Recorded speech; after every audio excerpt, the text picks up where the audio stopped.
Silent, ready, 5 second, start. संसार हमारे जन्म लेने से पहले भी था और हमारे मरणोपरांत भी रहेगा। यही शाश्वत सत्य है जिसे स्वीकार कर लेना आत्मबोध का प्रथम सोपान है। मनुष्य इस विस्तृत ब्रह्मांड का क्षणिक अतिथि मात्र है, एक ऐसा यात्री जो चिरकालिक रात्रि में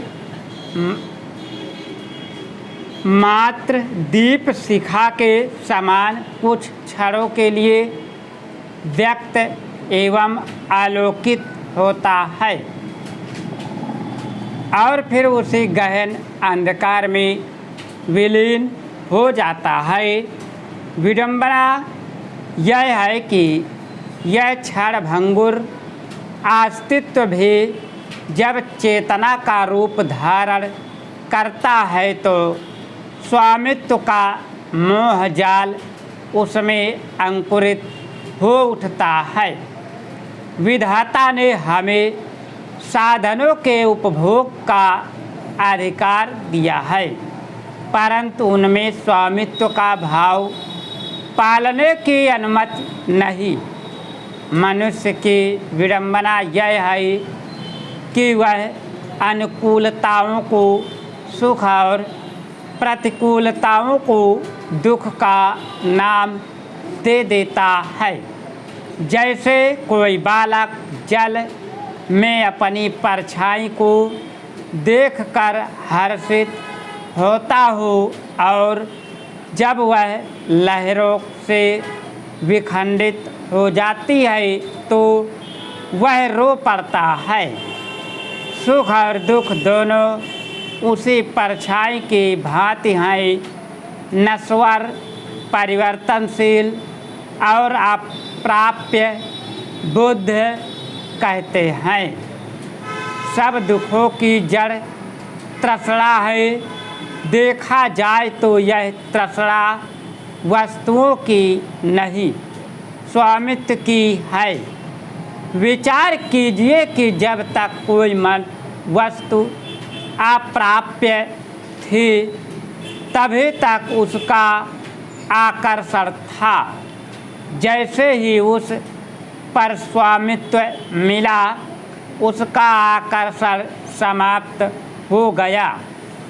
हमें समझना है कि पृथ्वी, नदियाँ, आकाश, नाना प्रकार के संबंध और भोग के लिए उपलब्ध वस्तुएं सब केवल क्षणिक सुख के रूप में दिए गए हैं। जो सूर्योदय के समय सुबह आशा का संचार करता है, वही सूर्यास्त के समय मन को उचाट एवं बोझिल भाव से भर सकता है। जैसे ही हम अंतर मन में जान लेते हैं कि ये सब अस्थायी संपत्ति नहीं है, हमारा दृष्टिकोण बदल जाता है।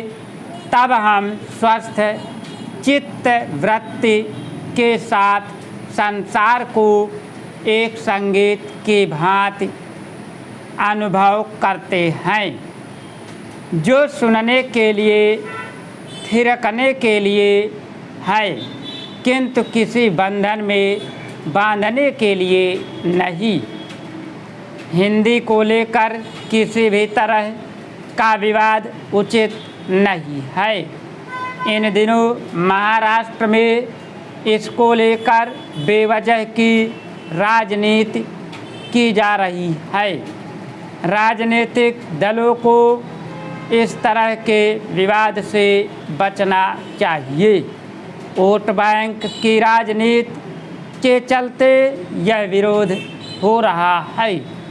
हिंदी का हवा खड़ा कर लोगों की भावनाओं को भड़काने का प्रयास किया जा रहा है। स्टॉप। अगर तुम लोग नए हो तो सब्सक्राइब करो, वो जो लाल वाला बटन है उसके साथ सूर्य नमस्कार करो या फिर अनुलोम विलोम, मुझे नहीं पता, बस क्लिक हो जाना चाहिए। अब मैं